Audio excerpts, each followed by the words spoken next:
திரு தனியரசு, முன்னாள் அமைச்சர்களுடைய இந்த பேச்சுக்களை நாம எப்படி புரிஞ்சுக்கலாம்? இதனுடைய வெளிப்பாடு என்ன நினைக்கிறீங்க? இல்ல அது ஏற்கனவே புரட்சித் தலைவர் அம்மா மறைவுக்கு பிறகு அதிமுக தொடர்ந்து நெருக்கடியிலிருந்து மீள முடியாத அளவுக்கு தொடர்ந்து தேர்தலில் தோற்கிறது. இயக்கம் வலிமை பெற்று விட்டதான ஒரு தோற்றத்தை உருவாக்க முடியல அல்லது நிரூபிக்க முடியல. தோழமை கட்சிகளுடைய ஆதரவும் ஏற்கனவே இருந்த தோழமையிலிருந்து வெளியே போறாங்க. இப்ப பாஜக இருந்துச்சு, அப்புறம் படிப்படியா அவங்க ஒரு வலிமையான ஒரு அணியை கட்டிட்டு நாடாளுமன்ற தேர்தலில் அதிமுகவை விட பாஜக ஒரு கூட்டணியில் வலிமையாக தேர்தலை சந்தித்து அதிமுகவை சில இடங்கள்ல, அதாவது கிட்டத்தட்ட 13 இடங்கள்ல 3வது இடத்துக்கு கொண்டு போறதை பார்க்கணும். இப்ப 26 சட்டமன்ற பொது தேர்தலில் இன்னும் கடுமையான நெருக்கடியை அது சந்திக்க நேரும் அப்படிங்கிறத தான் நம்ம KP முனுசாமி அண்ணா ரொம்ப தெளிவா, இது ஒரு வாழ்வாசாவா இந்த தேர்தல் களம் நமக்கு இருக்கு, அதனால நீங்க எல்லாம் இன்னும் விழிப்பா இருந்து கடுமையா உழைக்கணும்னு சொல்றாரு. நான் இதை ஏற்கனவே 3 நாட்களுக்கு முன்பாடி நான் இது மாதிரி விவாதத்துல நான் சொன்னேன். இது அதிமுகவுக்கு 2026 சட்டமன்ற பொது தேர்தல் என்பது வாழ்வா சாவா தேர்தல் அப்படின்னு சொல்லியிருந்தேன்.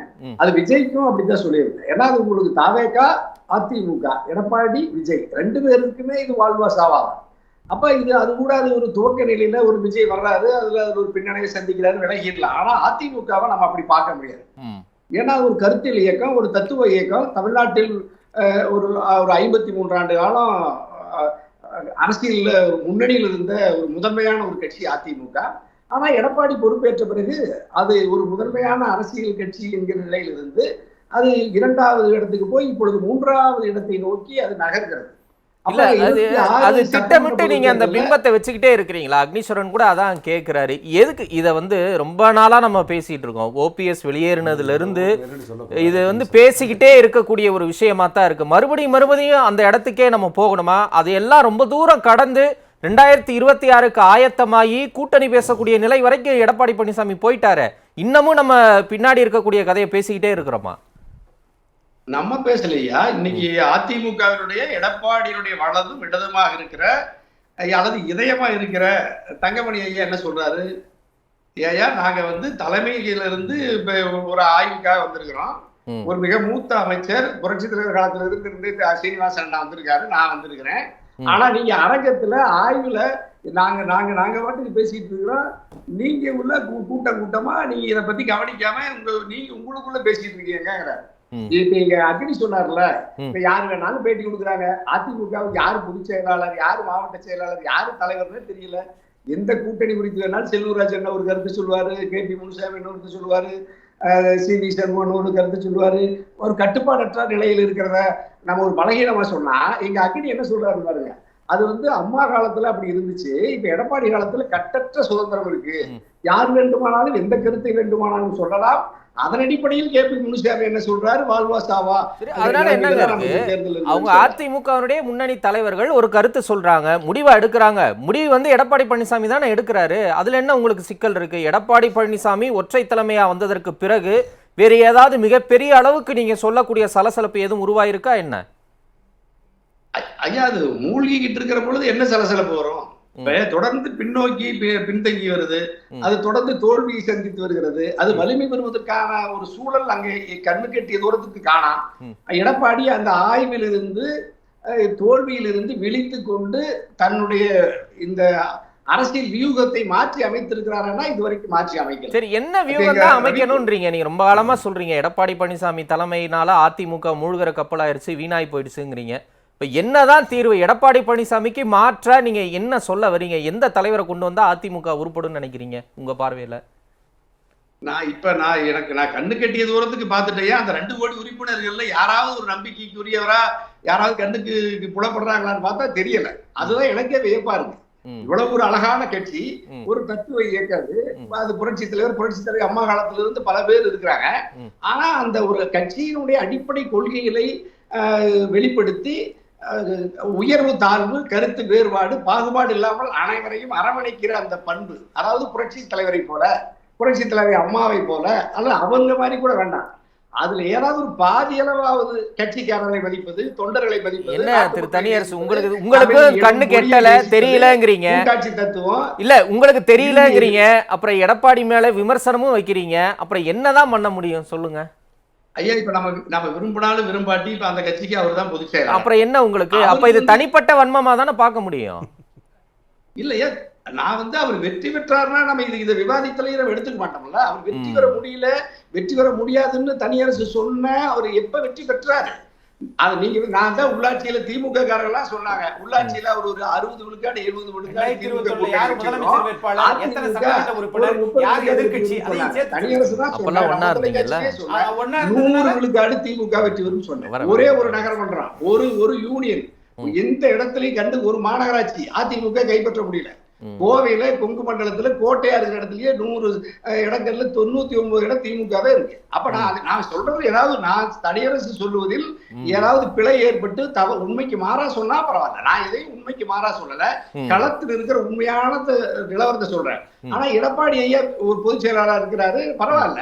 ஆனா எந்த தன்னுடைய தோல்விக்கு காரணமான காரணிகளை ஆய்வு செய்து அவருடைய அணுகுமுறையில் எந்த மாற்றத்தையும் இதுவரை அவர் நிகழ்த்தல. கட்சிக்குள்ளே நிகழ்த்தல, கட்சியை ஒன்றுபடுத்துவதற்கான முயற்சியிலும் ஈடுபடல, தொண்டர்களுக்கு நம்பிக்கை ஊட்டி ஒரு எழுச்சி ஊட்டுகிற ஒரு செயலையும் ஈடுபடல. கூட்டணி கட்சிகளை அரவணைக்கிற ஒரு பாங்கும் பக்குவமும் இல்ல. பாஜகவை எதிர்க்கிறது கூட்டணியிலிருந்து வெளியே வந்துட்டாரு, ஆனா பாஜகவை எதிர்க்கல. மோடி, அமித்ஷா, RN ரவினா பேரை சொல்வதற்கே பயப்படுறாரு. வேற விஜயை பற்றியும் விமர்சிக்கல. இவர் என்னதான் செய்யறது? இதுவரைக்கும் இருந்த பலத்தை விட இப்பொழுது அபாயம் அதிகமா இருக்கு. இப்ப நீங்க எடப்பாடிக்கு இத்தனை நாளாக அச்சுறுத்தலை விட விஜயனுடைய வருகைக்கு பிறகு இன்னும் கூடுதலா இருக்கு. அப்ப நீங்க இன்னும் விழிப்பா இருக்கணும். விஜயை விட நீங்க களத்துக்கு வரணும், வேலை செய்யணும். யாரும் வேலையே செய்யாம இப்ப வெறும் தங்கமணி அண்ணனும் நம்ம இவரு திண்டுக்கல் சீனிவாசன் போய் களத்துக்கு போனா அங்க யாரும் காது கொடுத்து கேட்கலன்னு அவங்க தானே சொல்றாங்க. தனியரசா சொல்றாங்க. இப்ப நீங்க ஒரு கள ஆய்வுக்கு வர்றாங்க, தலைமையில இருந்து வர்றாங்க, நிர்வாகிகள் எப்படி இருக்கணும்? ராணுவ முகாம்ல மாதிரி இருக்கணும். புரட்சி தலைவர் அம்மா குளப்பாக்கத்தில் நடத்தும் போது அப்படித்தான் இருந்தாங்க.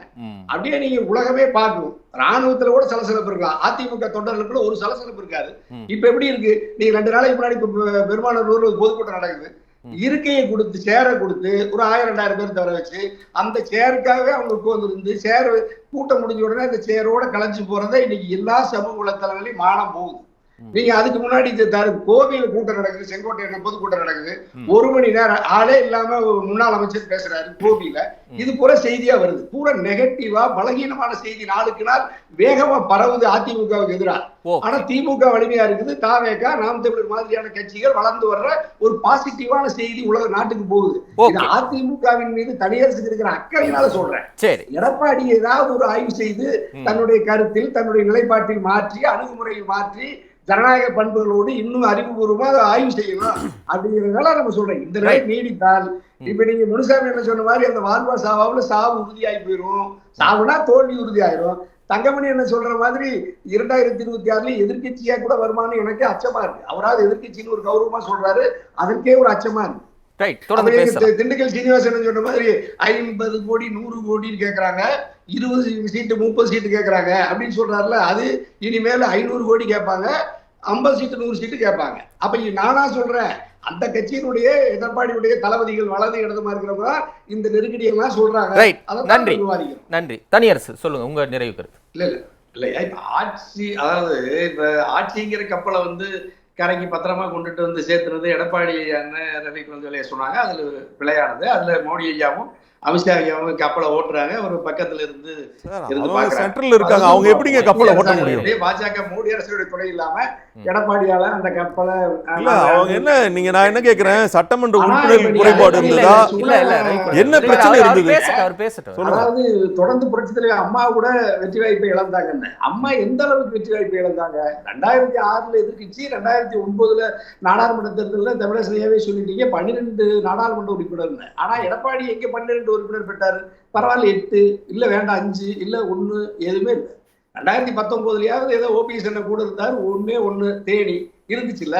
இப்ப ஓபிஎஸ் ஐயா போயிட்டாங்க, அந்த 1ஐயும் இழந்துட்டாரு. அப்ப அதுதான் நம்ம எடப்பாடி மீது இவ்வளவு பெரிய நம்ம விமர்சனத்தை வைக்கிறது தனிப்பட்ட காழ்ப்புணர்ச்சியில் அல்ல. அதாவது அவருடைய ஆளுமையால் வாக்காளர்களை வசீகரிக்க முடியல, கூட்டணி கட்சிகளை வசீகரிக்க முடியல, கட்சியினுடைய நிர்வாகிகளை கட்டுப்படுத்தி அவர்களாலேயே இவர் போற்றி புகழ்ந்து மக்கள்கிட்ட கொண்டு போய் சொல்ல முடியல. இப்ப எடப்பாடியுடைய ஆளுமையை, அவருடைய திட்டங்களை, அவருடைய செயல்பாட்டை, அவருடைய தியாகத்தை கொண்டுட்டு போய் எந்த அதிமுக தொண்டராவது அல்லது நிர்வாகிகளாவது போய் யார்கிட்டயாவது சொல்றாங்களா? சொல்லவே இல்லை. எடப்பாடியும் எடப்பாடியாகிய நான் அண்ணா திராவிட முன்னேற்ற கழகத்தை இந்த நெருக்கடியான சூழ்நிலையில தலைமையேற்று இந்த அளவுக்கு நான் வெற்றியை பெற்று பாதுகாத்து தந்திருக்கிறேன். ஆட்சியை நிர்வகித்தேன், கட்சியை நிர்வகித்திருக்கிறேன். எவ்வளவோ நெருக்கடிகளுக்கு மத்தியில இந்த கட்சியை பாதுகாத்து ஒரு இயன்ற அளவு வெற்றியை பெற்றுக் கொடுத்திருக்கேன்னு சொன்னா பரவாயில்ல, அதுக்கு இல்ல. சரி, நான் ஒண்ணு கேட்கிறேன். ஒண்ணு இல்ல திரு தனியரசு, 2009 செல்வி ஜெயலலிதா 12 சீட்டு ஜெயித்ததா சொல்றீங்க. ஓரளவு வந்தாங்க, இப்ப 0ன்னு. 2021 பாருங்களேன், செல்வி ஜெயலலிதா 2006ல் 61 சீட்டு தான் ஜெயிக்கிறாங்க. இவர் கூட்டணியோட 2 ஆன்டி இன்கம்பன்சியை சேர்த்து 75 சீட்டு ஜெயிக்கிறார்ல, அது எடப்பாடிக்கான வெற்றியா நீங்க பார்க்க மாட்டீங்களா? ஒரு குறைந்தபட்சம் கட்சியை நல்லா கொண்டு போயிருக்கிறான்னு பார்க்க மாட்டீங்களா? ஆமா, ஏன் அதுல பாஜக கூட இருந்துச்சு, ஓபிஎஸ் என்ன கூட இருந்தாரு. இப்ப ஓபிஎஸ் இல்ல, சின்னம்மா இல்ல, டிடிவி இல்ல, இப்ப பாஜக இல்ல. பாஜக இவரோட இருந்த கூட்டணி இருக்கிறவங்க வெளியே போயிட்டாங்களே. இப்ப ஜேபி வெளியே போயிட்டாரு. நீங்க சொன்ன 2001 ஜான் பாண்டியன் எக்மோர்ல நிக்கிறாரு, குறைஞ்ச வாக்குகள் தோக்குறாரு. இப்ப ஜான் பாண்டியன் யார் கூட இருக்காரு? பாஜக கூட இருக்காரு. யாரு இல்ல. இப்ப நீங்க எடப்பாடியை கூட்டணி இப்ப பரவாயில்ல, தேமுதிக உள்ள இருக்கிறதா பேரளவுல தேமுதிக கூட இருக்கு. ஒரு முறையாவது இந்த இத்தனை ஆண்டுல தேமுதிக அதிமுக இணைந்து ஒரு நிகழ்ச்சியில, பொது நிகழ்ச்சியில, மக்கள் பிரச்சனையில இணைந்து எங்கேயாவது பார்க்கவே முடியாது. அவங்க தனியா கட்சி நடத்துறாங்க, இவங்க தனியா கட்சி நடத்துறாங்க. இப்ப நம்ம ஜெகன்மூர்த்தி அண்ணன் இருக்காரு, கூட்டணியில தான் இருக்காரு. எங்க ஒரு இடத்துல இது. ஆனா திமுக கூட்டணி பாருங்க, மொத்த பேர் வாரம் மாதம் ஒரு கூட்டணி ஒரு மேடையில தோன்றி கொள்கையில பேசுறாங்க, அரசியல பேசுறாங்க, எல்லாம் நடக்குது. ஆனா அதிமுக எடப்பாடி மட்டும்தான் போறாரு, கூட்டணி கட்சி இல்ல. இந்த கேள்வி எல்லாம் உங்ககிட்ட இருக்கு. ஓகே ஐயா, சுருக்கமா அதிமுகவில் எடப்பாடியை தவிர இன்னொரு தலைவர் அதற்கு இணையா தமிழ்நாட்டு மக்கள்கிட்ட போய் நான் நிர்வாகிகள்கிட்ட பேரன்பை பெற்ற ஒரு தலைவர் கண்டு கேட்ட தூரத்துக்கு காணா. எடப்பாடியும் தலைவராக தன்னை ஆளுமைப்படுத்தி வெளிப்படுத்த முடியல. எடப்பாடிக்கு அடுத்த நிலையிலையும் ஒரு தலைவரை கண்டு கெட்ட தூரத்துக்கு காணா. இது தங்கமணியும் சீனிவாசன் திருச்சி போய் பேசுனா மண்டபத்தில் இருக்கிற 100 பேர் ஆளுக்கு 10 பேரா போது கல்யாண மண்டபத்துல சுத்தி சேர போட்டு போது கிளப் மாதிரி பேசிட்டு இருக்காங்க. கட்சியாது. நன்றி. பார்க்கலாம். இந்த நெருக்கடியில தான் இப்ப நம்ம இந்த வெற்றி கேள்விக்குறியாகி கிடக்கு. அதனால இன்னும் சீக்கிரமா வலிமையா எடப்பாடி விழித்துக் கொண்டு யாரையாவது கான்ட்ராக்ட், நம்ம யாரோ பீகார்காரர் ஒருத்தர் இருக்காருல்ல, பிரசாத் கிஷோர் மாதிரி, சுனில் மாதிரி, அவருக்கு ஏதாவது ரேட்டை பேசி அவங்கள்ட்ட சொல்றதையாவது எழுதி கொடுத்து படிச்சு கேமரா முடியெல்லாம் வெட்டி துணிமணி எல்லாம் மாத்தி இப்ப நம்ம கிராம சபை கூட்டத்துல முதல்ல ஸ்டாலினை அழைச்சிட்டு வந்தாங்கல்ல, அது மாதிரி புது மாப்பிள்ளை மாதிரி அழைச்சிட்டு வந்தா ஏதாவது நடக்குது. அதுக்கு ஏதாவது நீங்க அதையாவது வெளியே வடநாட்டுக்காரரு யாராவது வந்து இவங்களை ஏதாவது மாத்தி துணிமணி மாத்தி மேடையை மாத்தி பேச்சை மாத்தி இதெல்லாம் செய்யணும். நன்றி. பார்க்கலாம். சில வார்த்தைகள் மட்டும், எனக்கு நேரம் இல்ல திரு தனியார் ஐயா. இப்ப உலக பொதுமுறையை தந்த திருவள்ளுவர் ஐயா, ஆளுநர் ஆர் என் ரவி காவி உடை உத்தராட்சப்பட்ட போட்டு ஒரு முனிவரை போல ரிஷியை போல காட்டுறாரு. எடப்பாடி இது வரைக்கும் கருத்து சொல்லல. நீங்க சொன்னீங்கல்ல, இப்ப நம்ம அந்த மணிப்பூர் எல்ஐசியில அறிக்கை பாக்குறேன். மத்திய அரசு 3 இடத்துல மத்திய அரசு கவர்னருக்கு அறிக்கை கொடுத்தாங்க. அமித்ஷா அரசுன்னு சொல்லவே